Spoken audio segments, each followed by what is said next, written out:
ऐ रज़ा तूफान महशर के तला तुमसे न डर, शाद हो है कश्तिए उम्मत को लंगर एड़िया। हजरात, हम और आपकी ये मुश्तरका खुशनसीबी कि उर्से मुक़द्दस के इस प्रोग्राम में शिरकत की सादतें हासिल कर रहे हैं। अल्लाह तबारक व तआला हम तमामी की हाजिरी अपनी बारगाह में कबूल फरमाए। आज की ये मुक़द्दस महफिल एक अल्लाह के बरगज़ीदा बंदे की जानिब मंसूब है। उन्हीं की मुक़द्दस याद मनाने के लिए ये जिक्र की मजलिस का एहतमाम किया गया। आपने उलमाए किराम, शोराए किराम को समाअत कर लिया।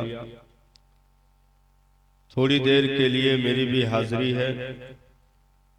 अल्लाह तबारक व तआला हमें हक बोलने और आपको हक सुनने की तौफीक अता फरमाए। इस मुबारक महफिल में जिन खुशनसीबों ने शिरकत की या किए हुए हैं, मुबारकबाद के लायक है कि उन्होंने ऐसी महफिल में शिरकत की है जहां फरिश्तों की हाजिरी होती है और वहां बैठना अपने आप को कम न समझें और ये ना सोचें कि मौलाना लोग तो बड़े होशियार निकले, हमसे बेहतर खाया, हमसे ऊंची जगह मिंबर क्या कम था, कुर्सी लगा के बैठ गए। हम गरीबों को वही हरी हरी घास और अगर कुछ और करम ऊपर हुआ तो उसके ऊपर कालीन कारपेट, इसके अलावा क्या मिला। लेकिन नहीं, मैं बता दूं, आप इस वक्त मुझसे भी बेहतर जगह पर बैठे हुए हैं।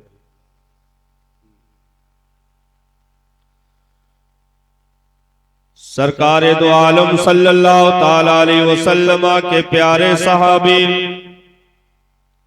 हजरत हसन इब्ने साबित अंसारी रज़ियल्लाहु ताला अन्हु नबी की नात पढ़ते।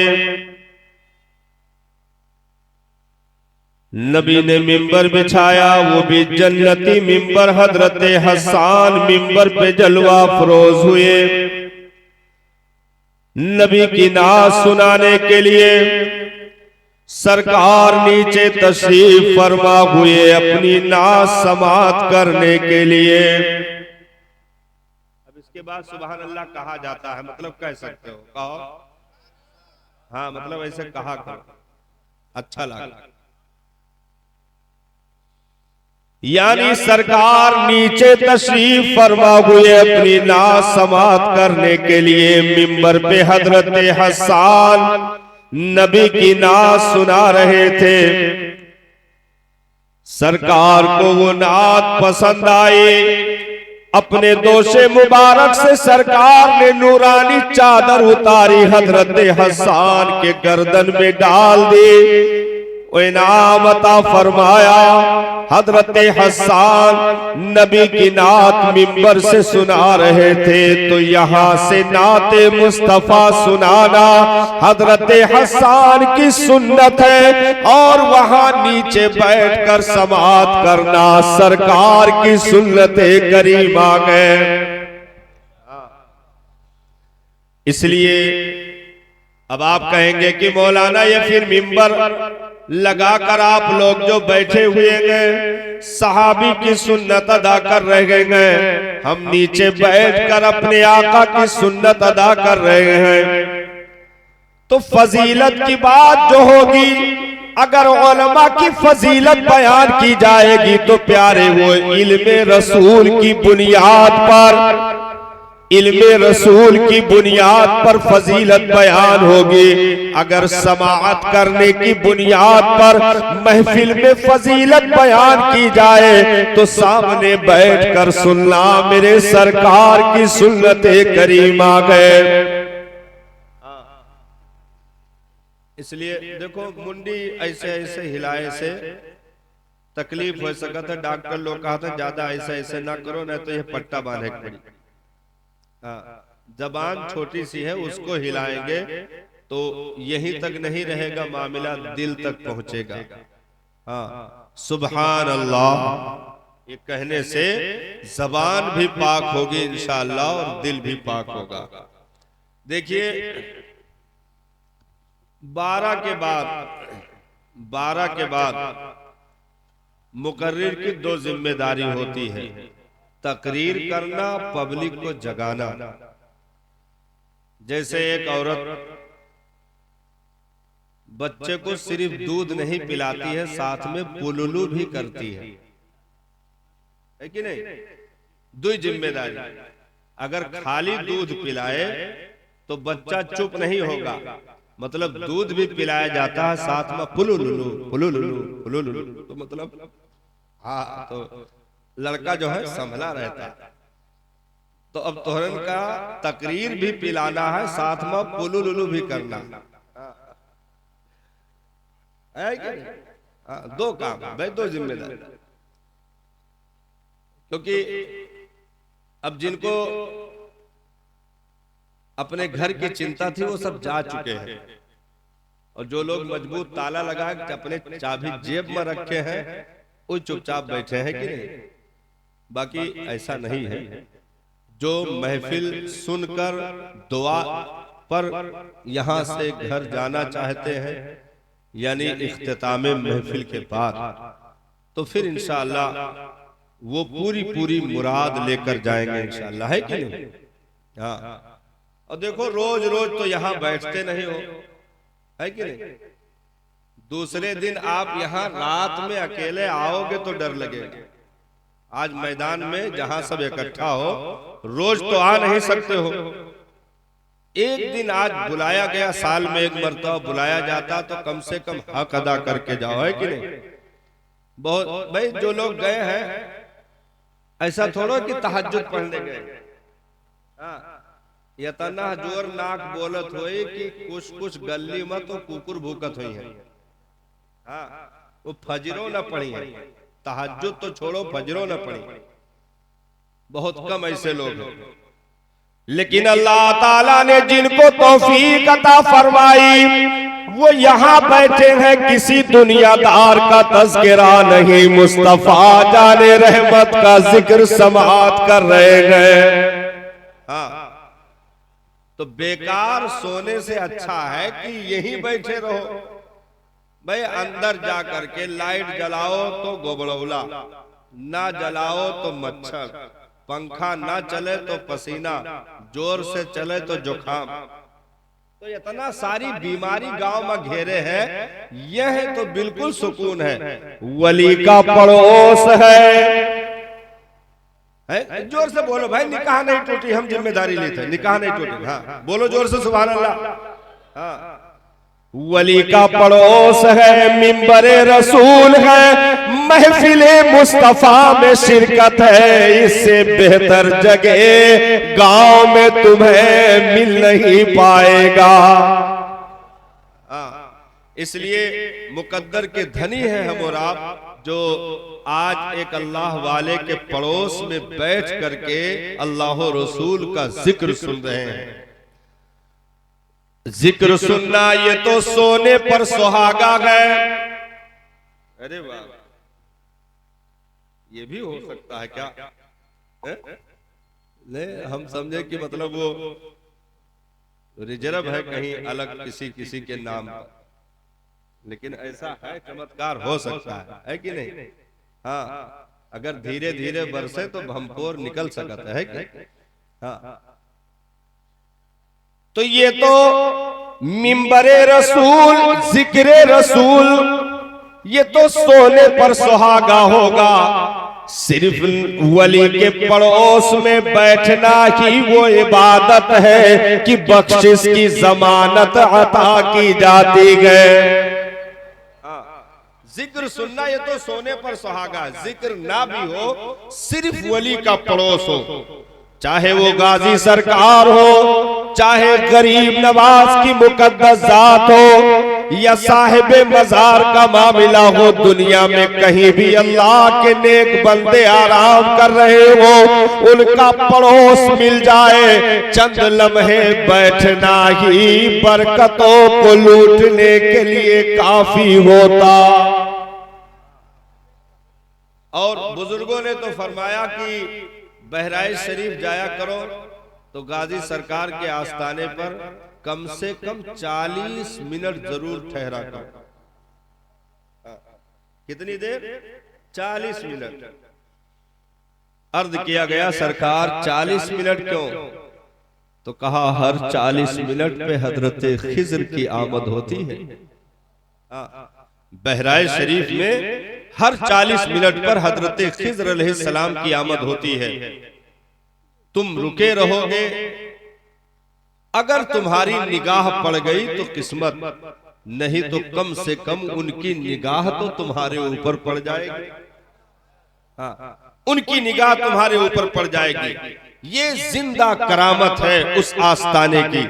हर 40 मिनट के बाद आज भी बहराइच शरीफ दरगाहे गाजी पर हजरत खिज्र अलैहिस्सलाम की आमद होती है, जहां ऐसे मोहलिक अमराज को जो है शिफायाबी अता की जाती है, मरीजों को शिफा दिया जाता है, जहां की बहुत सारी तारीखें आज भी गवाह है। तो ऐसे वली का कुर्ब सिर्फ मिल जाना ही मुकद्दर की बात होती है।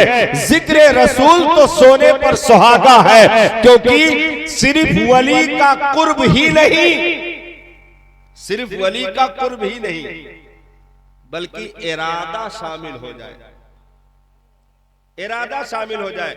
जैसे बहुत मशहूर वाकया है, बनी इसराइल में 999 आदमी का कातिल है, उलमा से आपने सुना होगा। तो तौबा की नीयत से निकला, किसी से मिला, कहा कि यार मैंने 999 कत्ल किए तौबा के लिए। तो कहा कि अब का तोहार तो चालान हो गया भाई, 999 मारे हो जा तो तौबा करे। तब कहा था तब 100 तो ही सुना पूरी आई थी, मारी साफ हो गई। आज घर बैठ गए, लेकिन घबराहट रहा है कि भाई अब तो 99 नाय लटका है, 100 कुरियान है, जहन्नम में चले जाएंगे, क्या होगा कैसे होगा। तौबा मिल जाती तो ज्यादा बेहतर था। निकला, कोई अल्लाह वाला मिल गया, कहा नादान मायूस होने की जरूरत नहीं है, अल्लाह की रहमत बड़ी वसी है।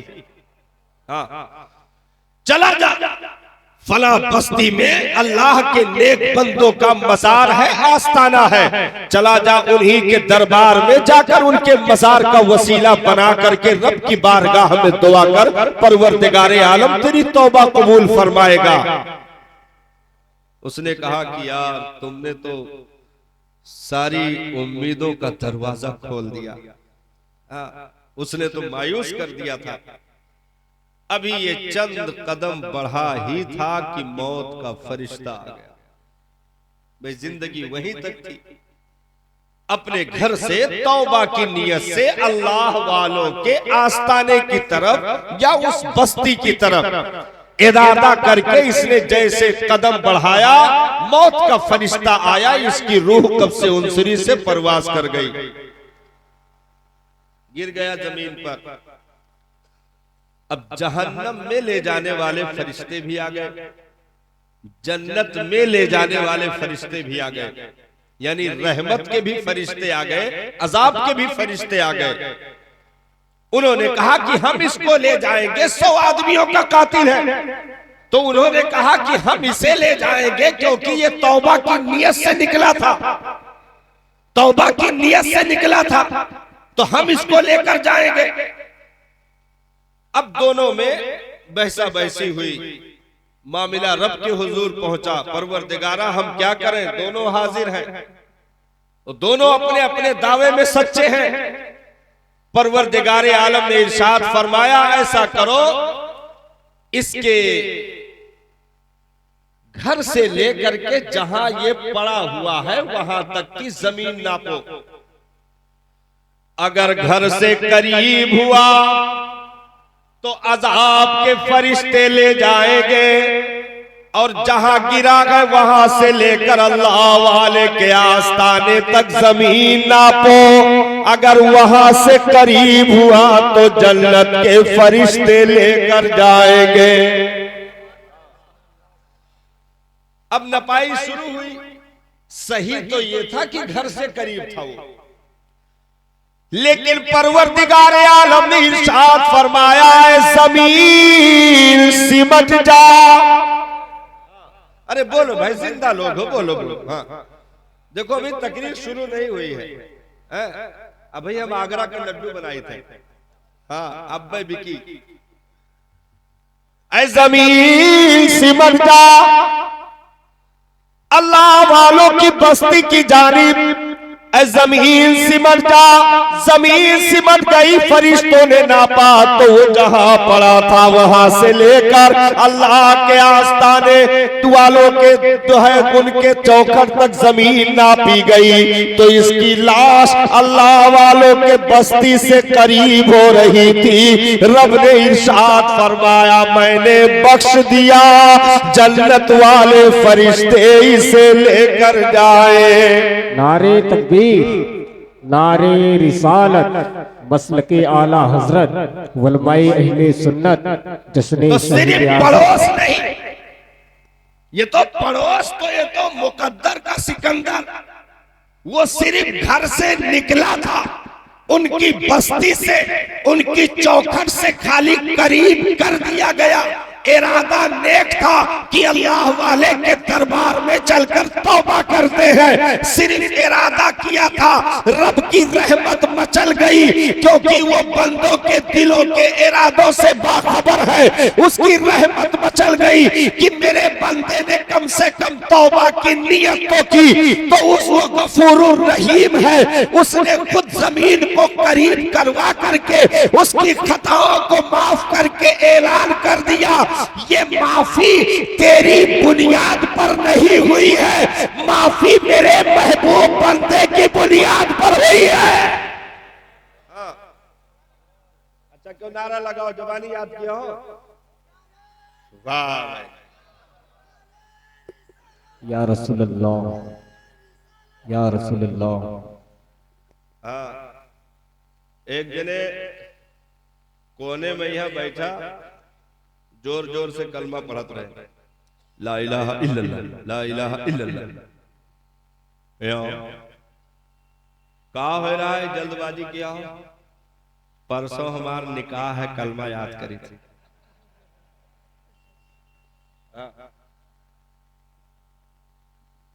कहीं भाई कलमा इतना मतलब है, मतलब खौफ कैसे? अब अभी तक तो नहीं याद की, आज जल्दी आन हो, कहा मतलब? कहीं हम फेसबुक पर देखे रहे मौलाना दुल्हा कलमा पढ़ावत रहे, नहीं पढ़ पाई, चढ़ बैठे मार कचर दिन फूल गवा। हाँ बहुत मारिन, कहीं की ये इतना जवान हो गयो, 18-22 साल के हो गयो, कम से कम 170 के कलमा रहा, थोड़े थोड़े याद किए होते तो 22 साल में याद हो जा। क्रिकेटर के नाम जबानी याद, गाना पूरा जबानी याद, सारे प्लेयरन के नाम जबानी याद, हीरोइन के नाम जबानी याद, हीरो के नाम जबानी याद, फिल्मी सितारे के नाम जबानी याद, थिएटर तक के नाम जबानी याद, यहाँ तक कि गांव इलाका में यहाँ कौन कौन डीजे मशहूर है सबके नाम याद, कुल नाम याद, लेकिन कलमा सिर्फ जबानी नहीं, कलमा सिर्फ जबानी नहीं। तो इन अल्लाह वालों के दरबारों में आने से याद रखो, जो मकतब में 100 साल पढ़ने से हासिल नहीं होता है, यहाँ एक निगाह पर जाने से सारी किताबें दिलों में खोल दी जाती है। निगाहे वली ने वो तासीर देखी, बदलती हजारों की तकदीर देखी। न पूछ इन खिरका पोशों की, इरादत हो तो देख इनको, यदे बैजा लिए बैठे हैं अपनी आस्तीनों में। इसलिए इन दरबारों से जो करीब हुए अल्लाह वालों के बारगाहों में इसीलिए हाजिरी दी जाती है, क्योंकि वहां छांट छांट के माफी नहीं दी जाती, छांट छांट के कि ये सिकंदरपुर के पठान हो, इन्हें थोड़ा अलग कह दो, इन्हें बाद में जो है बख्शा जाए।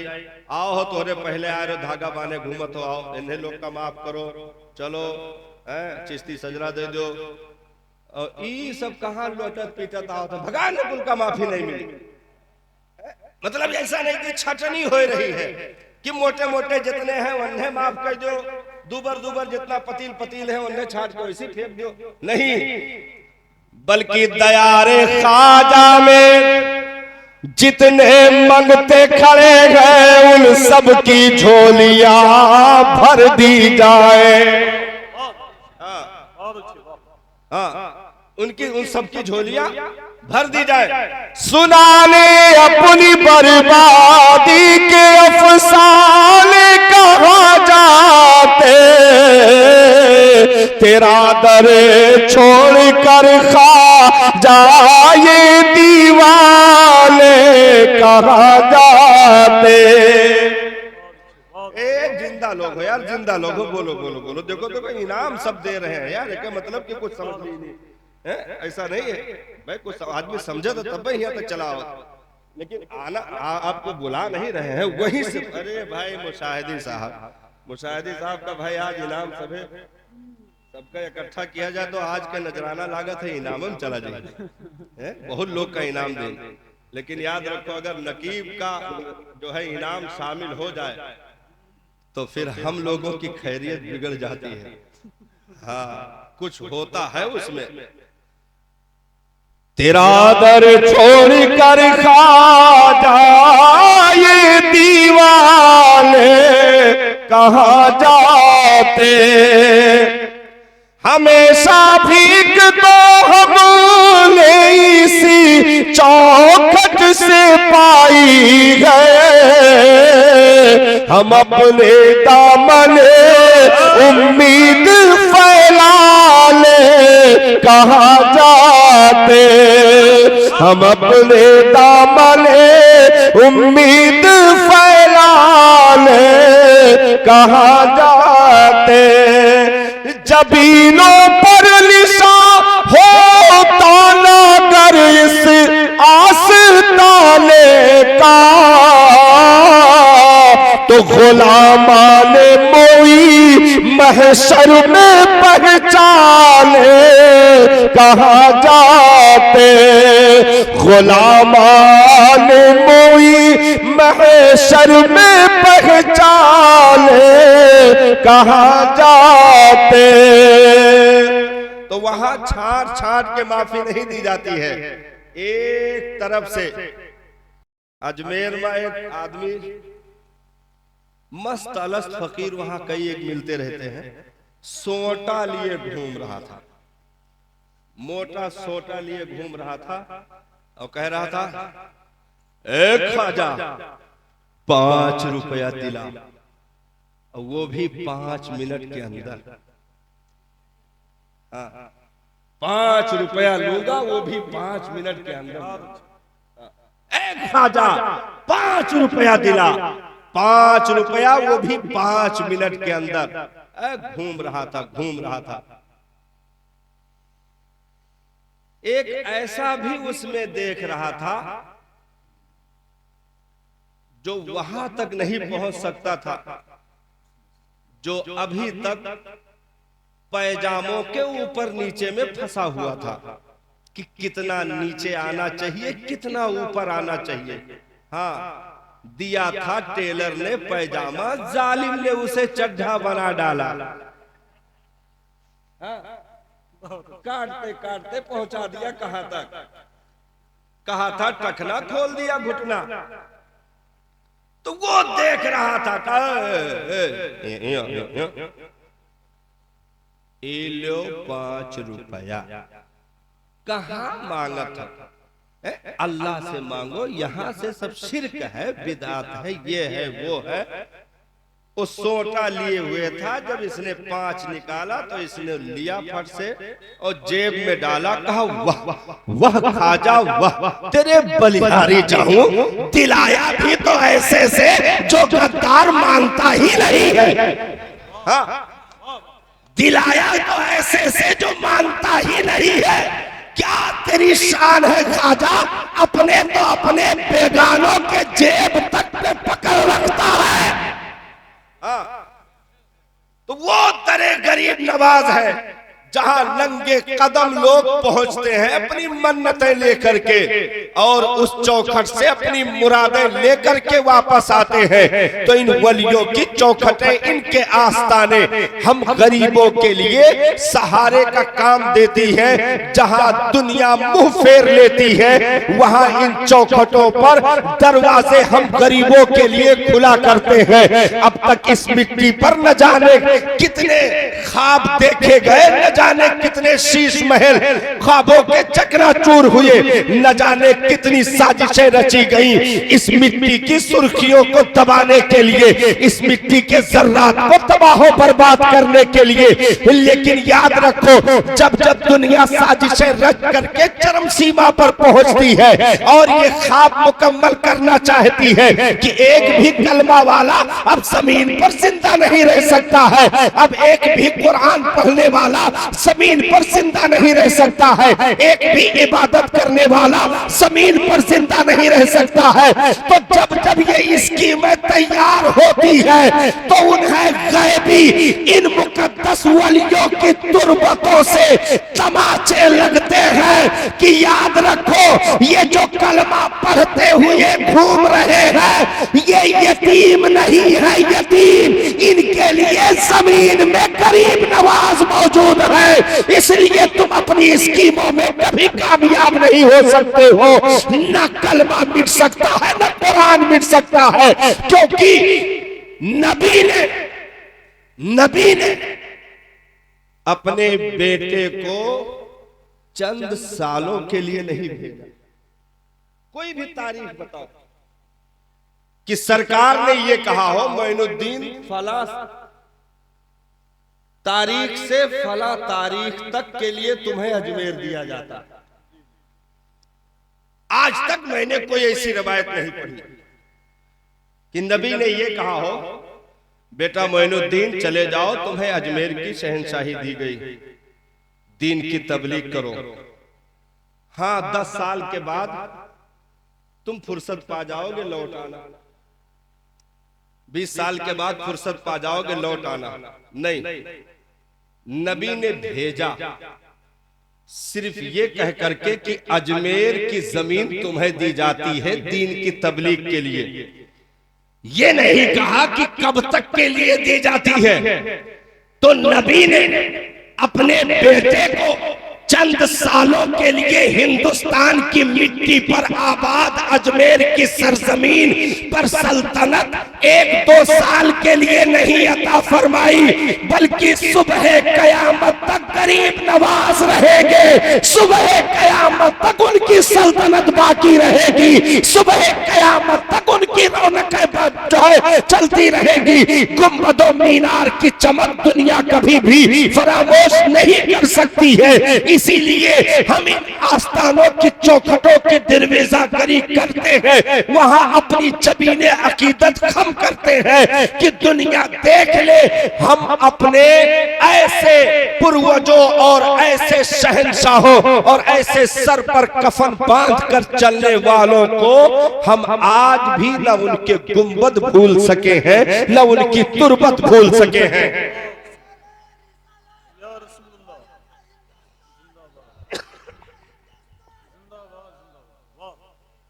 क्यों? क्योंकि हम पर एहसान है। एहसान है कि नहीं? भाई हमसे कोई पूछ ले कि कब्रिस्तान में तुम्हारे परदादा की कब्र कहां बनी है, कोई नहीं बता पाएगा। बता पाएंगे? नहीं बता पाएंगे। भाई कब्र बनी, तख्ते सड़ गए, मिट्टियां बैठ गई, कब्र फिर बराबर हो गई, फिर आहिस्ता आहिस्ता इस कोने से दफन करते पहुंचे उस कोने तक, फिर उसी में न जाने कितने दफन, यहां तक कि कयामत तक नबी ने फरमाया एक एक कब्र में 70-70 हजार लोग दफन किए जा चुके होंगे। हाँ, 1-2 का मामला तो है नहीं, 70-70 हजार। तो परदादा की कब्र कहां है किसी को खबर नहीं। लेकिन आज बच्चे बच्चे से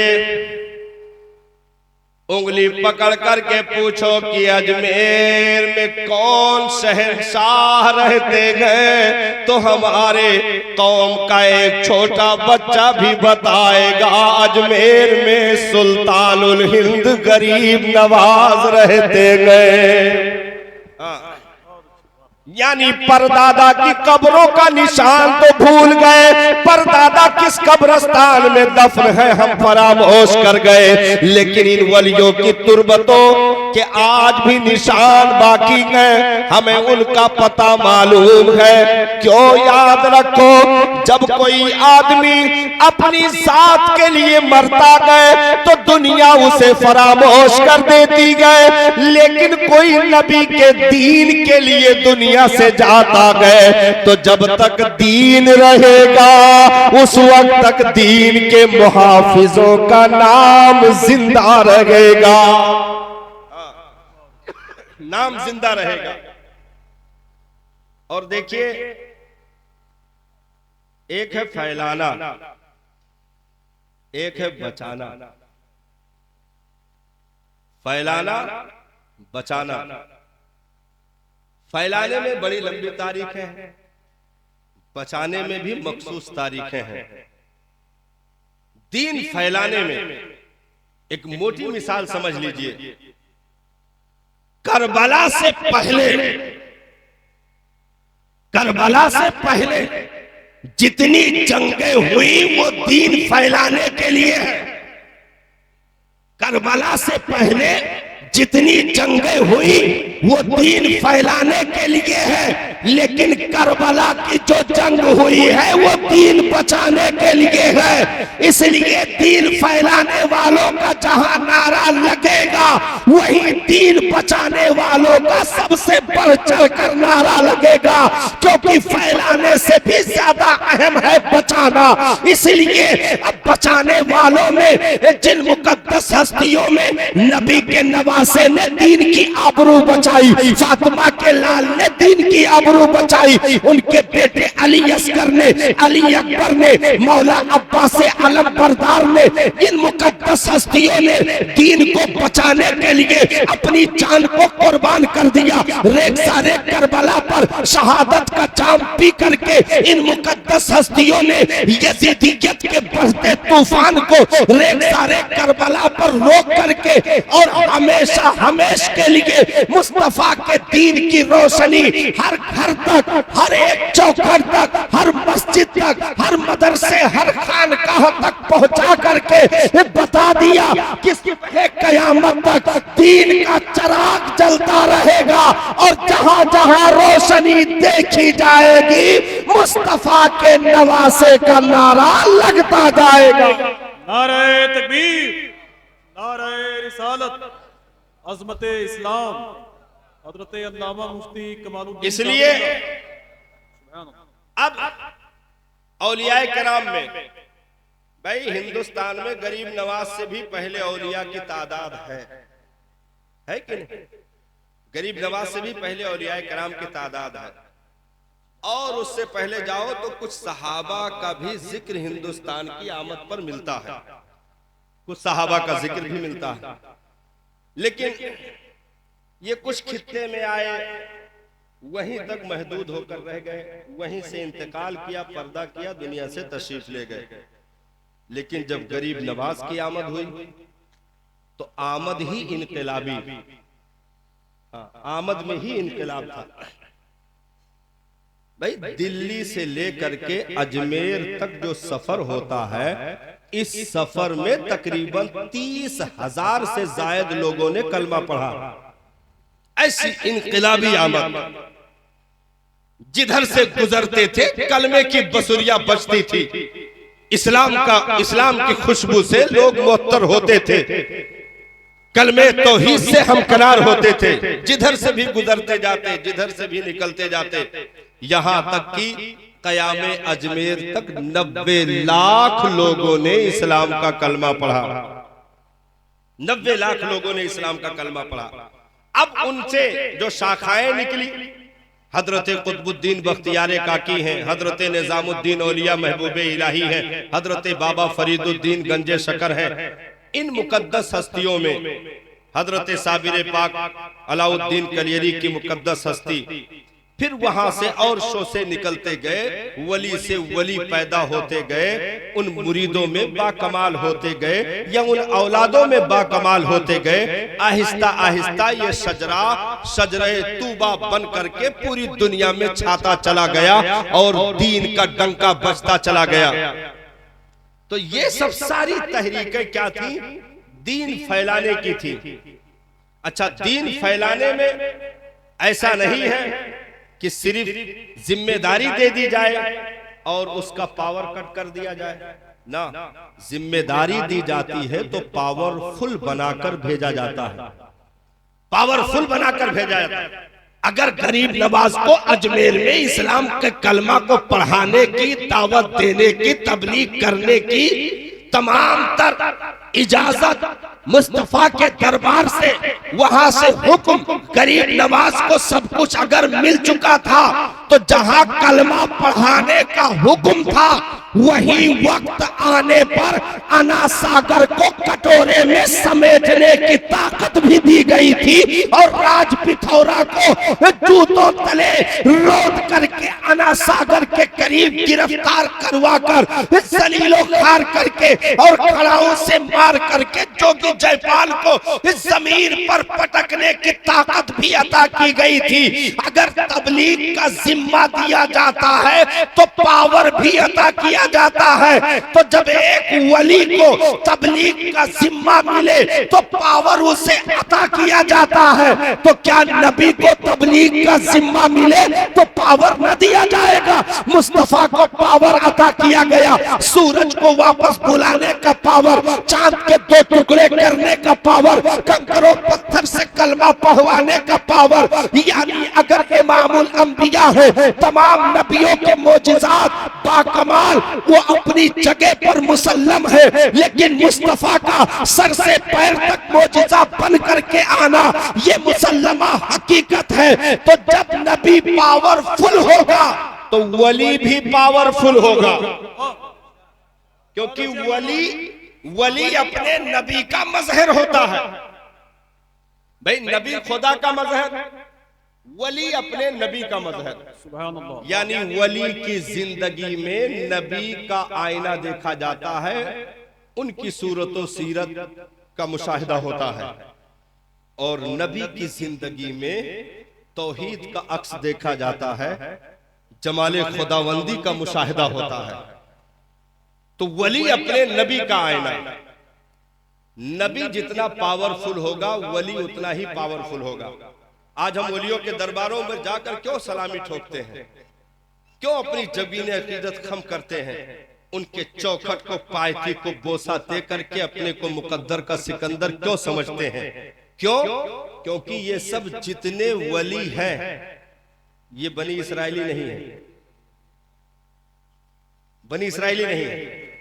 जितने वली हैं इस वक्त, जितने वली पूरी दुनिया में मौजूद हैं, ये किसी और कौम से ताल्लुक नहीं रखते। न ये कौम याहया से है, न कौम यूनुस से है, न कौम लूत से है, न कौम जकरिया से है, न कौम मूसा से है, न कौम ईसा से है। किसी भी नबी की कौम से नहीं। जितने औलिया हैं सबके सब कौन है? ये सबके सब मोहम्मदी हैं, सबके सब मोहम्मदी हैं। यानी मुस्तफा की शरीयत पर आने वाले, महदी की उम्मत में आने वाले, तो जितने औलिया हैं ये सब मेरे नबी के उम्मत में है, मेरे नबी के उम्मतियों में ये औलिया किराम है। तो अब बात को याद रखना कि नबी जितना पावरफुल होता है, वली भी उसी कदर पावरफुल होता है, वली भी उसी कदर पावरफुल होता है। कैसे? हजरत सुलेमान अलैहिस्सलाम, हजरत सुलेमान अलैहिस्सलाम, लंबा वाकया आपने सुना होगा, मैं उसको इख्तिसार करूं। हजरत सुलेमान अलैहिस्सलाम ने दरबार में ऐलान किया, तख्ता बिल्किस को कौन लेकर आएगा? बिल्किस का तख्त कौन उठा करके लाएगा मुल्क सबा से? एक जिन्नात ने हाथ उठाया, सरकार मैं ले आऊंगा। कहा कितनी देर में लाओगे? तो कहा कि ये मजलिस बर्खास्त होने से पहले। मजलिस कब तक चलती थी? सुबह से दोपहर तक। सुबह से दोपहर तक मजलिस लगती थी, जिसमें सारे उम्माल इकट्ठा होते थे, बातचीत होती थी सुबह से दोपहर तक। तो कहा कि आप इस मजलिस को बर्खास्त करेंगे उससे पहले, मजलिस खत्म होने से पहले मैं मुल्क सबा से बिल्कीस का तख्त उठाकर ले आऊंगा। हजरत सुलेमान अलैहिस्सलाम ने इरशाद फरमाया, मुझे इससे भी जल्दी चाहिए। बोलो यार, बोलो सुभान अल्लाह। इससे भी जल्दी चाहिए। तो अब जो जिन्नात था वो तो पीछे हट गया कि भाई हमने पूरे जिन्नातों के पावर का ऐलान किया। ऐसा नहीं कि हम ऐलान किए हैं तो दूसरा जिन्नात कहेगा नहीं हम और जल्दी ले आए। पूरे जिन्नातों के बस में इतना ही पावर है कि वो इस मजलिस के उठने से पहले तख्त ले आए। बाकी जिन्नातों का पावर इससे आगे नहीं है। हजरत सुलेमान अलैहिस्सलाम ने इरशाद फरमाया कि मुझे उससे भी पहले तख्त चाहिए। सारे मजमे पर सन्नाटा था, कोई नहीं बोल रहा था। इतने में एक साहब ने हाथ खड़ा किया। सारे लोग उधर देखने लगे कि भाई क्या हो रहा है, कौन है? तो कहा कि सरकार मैं तख्त ले आऊंगा, मैं तख्त ले आऊंगा।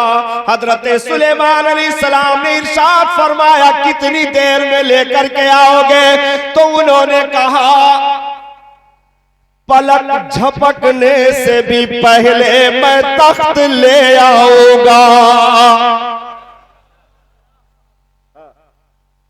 पलक झपकने, भाई पलक झपकने में कितना टाइम लगता है? तकरीबन 8.5 या 9 घंटा लग जाता है कि नहीं? पलक झपकने में कितना टाइम लगता है? अरे झपको, देखो कितना टाइम लगा कुछ टाइमियो ना जान पाइबो कितना लगा। हाँ, घंटा मिनट तो छोड़ो, यह ना जान पाओ कितना लगा। वो ऐसे है जैसे कि वलीमा या बारात में टाइम के पता ना लागत है कि कितना लागा। बस यह पता लागत है कि कौने डोंगा मैया हड्डी रहा, कौने मैया समुच्चा रहा। हाँ, घड़ी क्यों ना देखा आज तक? ब्याह शादी में हम देखे नहीं, घड़ी क्यों देखा हुआ? हाँ, और जब सब उजर जाते तब कहा था लाओ हम निकाह कर लिया जाए। हम कह नहीं, मतलब जितना जरूरी रहा ये सब करे आए। हाँ, निकाह तो एक पछताए वाला काम हो, जब क्यों ना बचे तब। अरे हम देखे ना, टेंटवा वाला खड़ा रहा लाठी लिए, कहा कि और बगलिया जो यो खोल ली। तो हम कहें कि भाई निकाहवे नहीं हुआ तो कहीं क्यों बचबे नहीं किया तो केकरे लिए ताली। हाँ, खाली टेबल के नीचे के हड्डी कुकुर खाए खाए के दूर दूर लड़त रहे।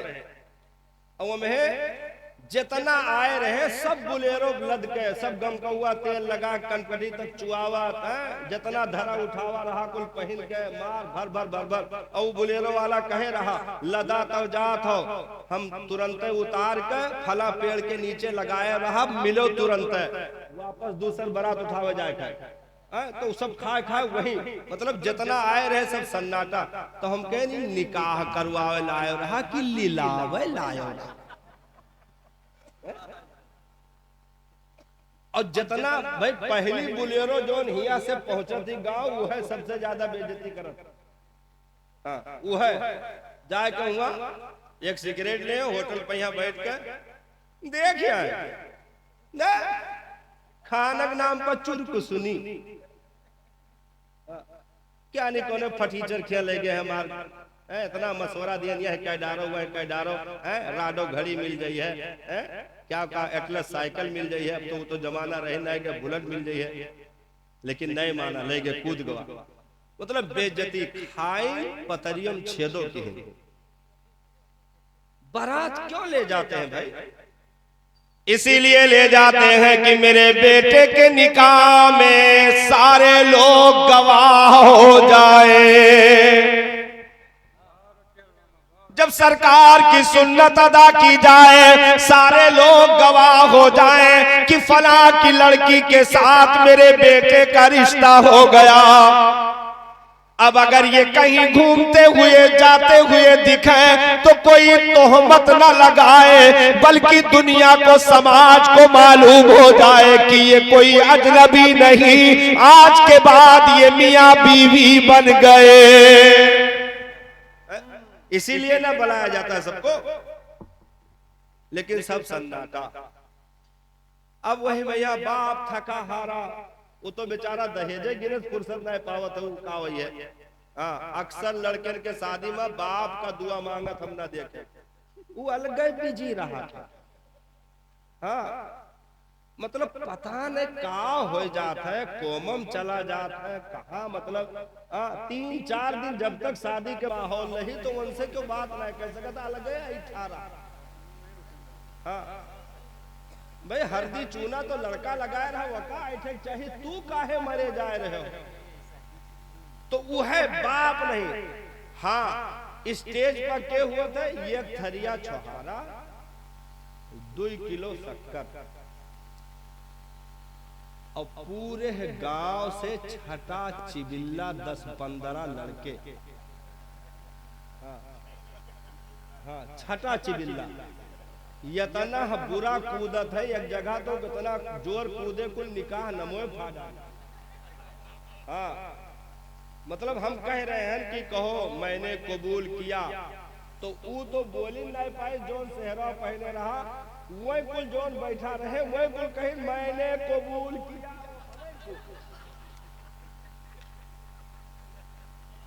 हम कहे तो निहत पगलेट हो, तोहरे सबसे कबूल करावा जाते, वो बोलबे नहीं किया, और पूरा चौहारा लूट के सन्नाटा।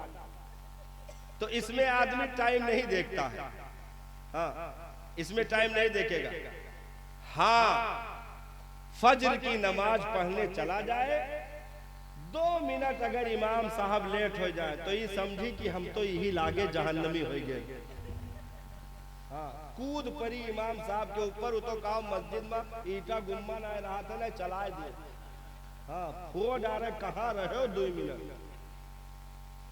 अरे अगर मस्जिद में बैठे हो, अल्लाह के घर में बैठे हो, नमाज में अगर थोड़ी ताखीर हुई तो इंतजारे सलात की बुनियाद पर, अल्लाह के घर में बैठने की बुनियाद पर इंशाअल्लाह नेकियां ज्यादा मिल जाएगी। तो ये सारी चीजें होती हैं। अब वो कहाँ वो लाइन थी, छूट गई, पहले वाली लाइन शुरू जहां से आए थे, नीचे आए थे जहां से। हाँ, पलक झपकते हैं। हाँ, अच्छा याद दिलाया। तो भाई पलक वाले में तो कोई टाइम का कोई सिस्टम ही नहीं है, कब झपक जाए और झपक ना जाए, ये कुदरती है, झपकावे ना परत है, अपने झपक जाए। जैसे गाड़ी के शीशा पर देखे हो वो 2 वाइपर, गाड़ी के शीशा देखे हो ना, अरे मोटरसाइकिल के शीशा लगा ना रहा था 2 वाइपर,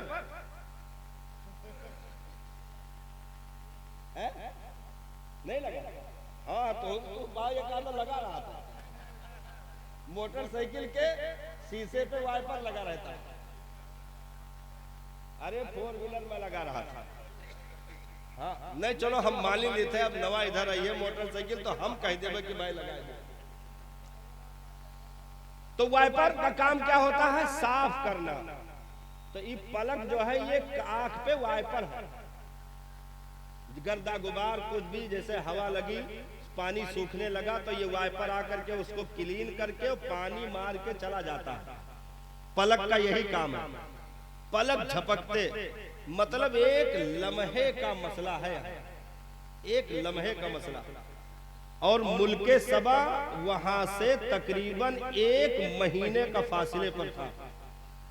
हाँ, अगर घोड़े ऊंट से सफर किया जाता उस दौर में तो मुल्के सबा कितने दूर पर था, 1 महीना लग जाता जाने में। और ऐसा नहीं कि छोट एकन तखत ऐसे बाहर में रखा रहा, जाओ पकड़ लाओ। हाँ, 40 गज चौड़ा, 40 गज लंबा, 7 कमरे के अंदर बंद और 7 कमरे में ताला लगा। उसके अंदर मुल्के सबा की जो मलका थी, मलका बिल्किस, उस पर बैठा करती थी, आराम करती थी। हीरे जवाहरात जबरजद याकूत से जड़ा हुआ इतना वजनी तखत। तो उन्होंने हाथ खड़ा किया कि सरकार, मैं पलक झपकने से भी पहले ले आऊंगा, या पलक झपकते मैं उसे हाजिर कर दूंगा। हजरत सुलेमान अलैहिस्सलाम ने इरशाद फरमाया कि ठीक है, ले आओ। वो वहीं बैठे थे, हाथ बढ़ाया और कहा, लीजिए हाजिर गए। बोलो सुभान अल्लाह। ऐसे महफिल में बैठे, कहीं गए नहीं, महफिल ही में बैठे बैठे हाथ ऐसे बढ़ाया और मुल्क के सबा 7 कमरों के अंदर बंद तखत हाथ बढ़ा के उठाया, यूं रख दिया। सारे जिन्नात जो महफिल में बैठे थे सब हैरानी के साथ देख रहे थे। ये तो हमारी कौम का नहीं है, आखिर इसे इतना पावर कैसे मिल गया? तो वो साहब कोई जिन्नात नहीं, हजरत सुलेमान अलैहिस्सलाम की उम्मत के वली हजरत आसिफ बिन बरखिया थे। हजरत सुलेमान की उम्मत के वली हजरत आसिफ बिन बरखिया। तो नबी जितना पावरफुल होता गए, वली भी उतना ही पावरफुल होता गए। नबी के आईनादार वो वली होता गए, नबी का पर्दो वो वली की जात होती गए। तो अगर हजरत सुलेमान की उम्मत के वली हजरत आसिफ बिन बरखिया को ये पावर हासिल है हजरत सुलेमान की बुनियाद पर, तो बताओ प्यारे मेरे नबी के उम्मत के वलियों का पावर क्या होगा? जब हजरत सुलेमान के उम्मत के वली का ये पावर है, तो मेरे नबी के उम्मतियों में वलियों का पावर क्या होगा? न पूछ इन खिरका पोशों की इरादत हो तो देख इनको, यदे बैजा लिए बैठे हैं अपनी आस्तीनों में। इसलिए हम और आप जो है मुकद्दर के धनी हैं, जो ऐसे मुकद्दस हस्तियों का कुर्ब हमें मिलता है, हम इनके आस्थानों पर हाजिरी देते हैं।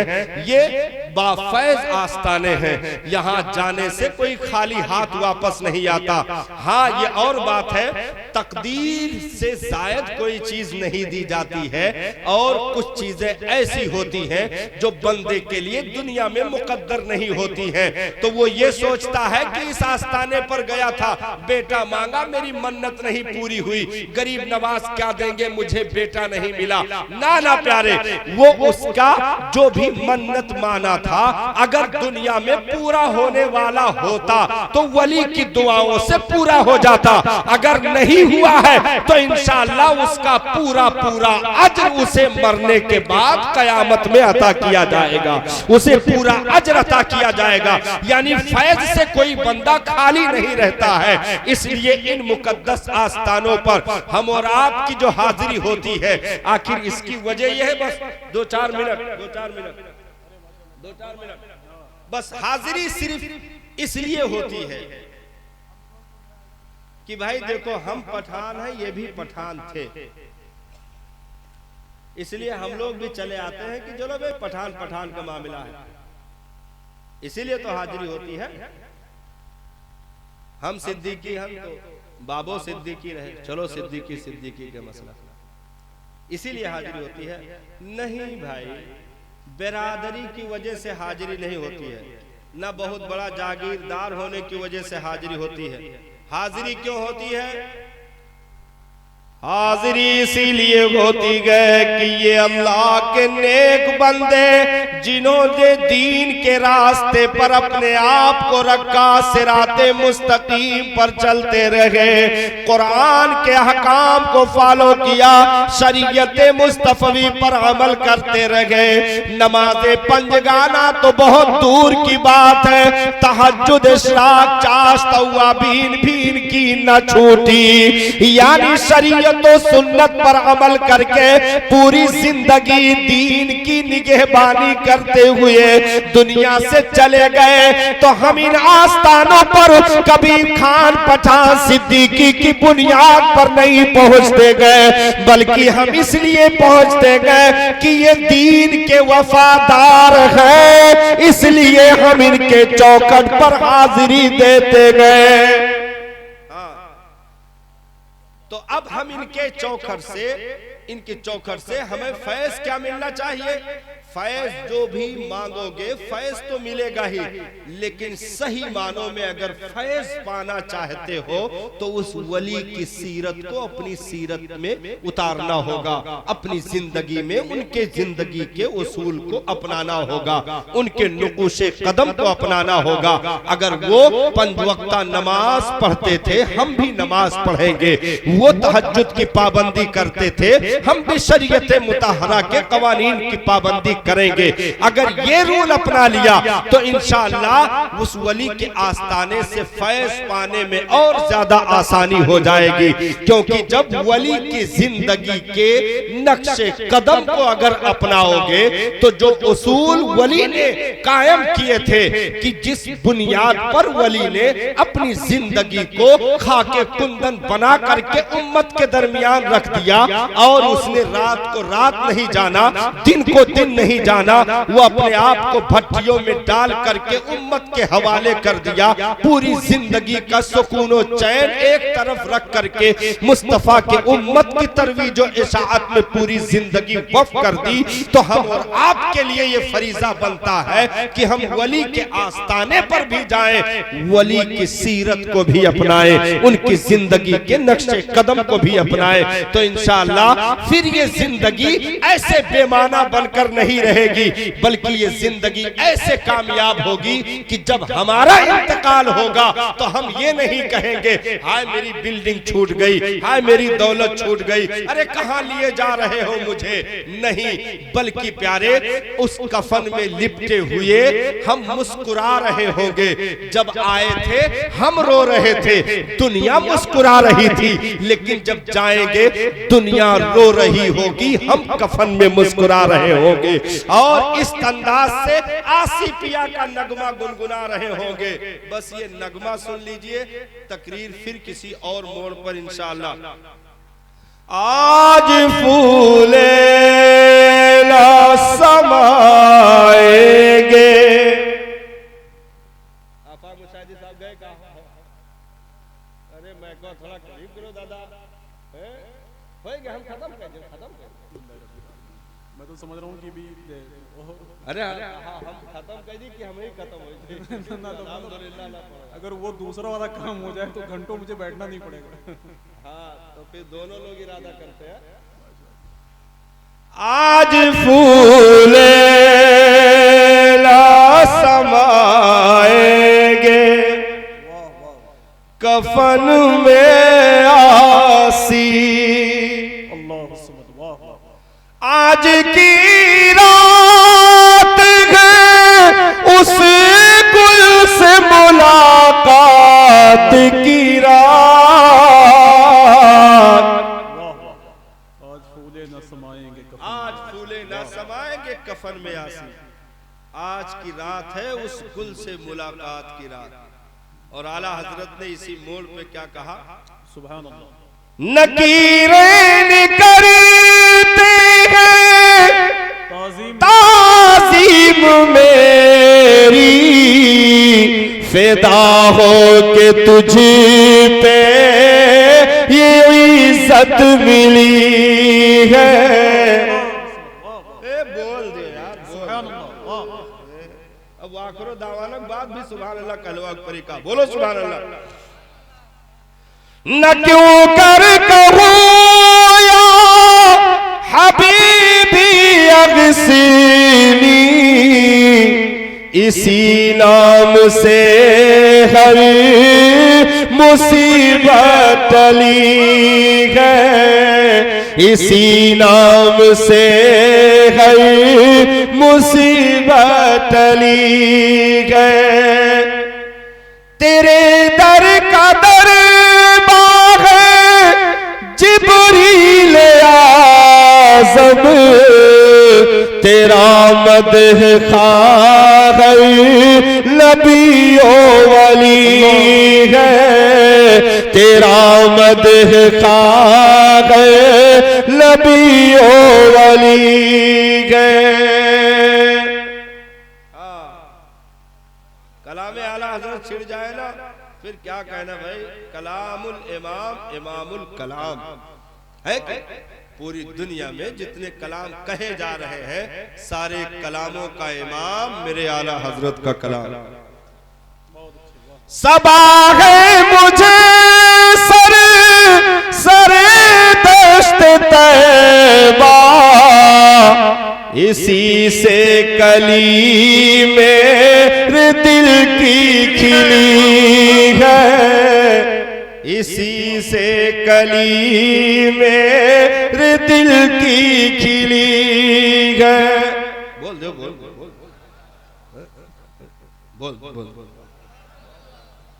पीछे वाले तो सोच रहे कि ये नहीं लोग काम पूरा करें, तो लोग बोलो। सुभान अल्लाह, वाह। तेरे चार हम दम है, एक जान एक दिल, अबू बकर फारूक उस्मान अली है, अबू बकर फारूक उस्मान अली है। अब मक्ता मक्ता, अब मक्ते पे तो बोलो ना सुभान अल्लाह, बोलो। शफाअत करे हश्र में जो रज़ा की, सिवा तेरे किसी को ये कुदरत मिली है, सिवा तेरे किसी को ये कुदरत मिली है। नबी सरवरे हर रसूलों वाली है, नबी राज़दार मअल्लाह अली है। अस्सलाम।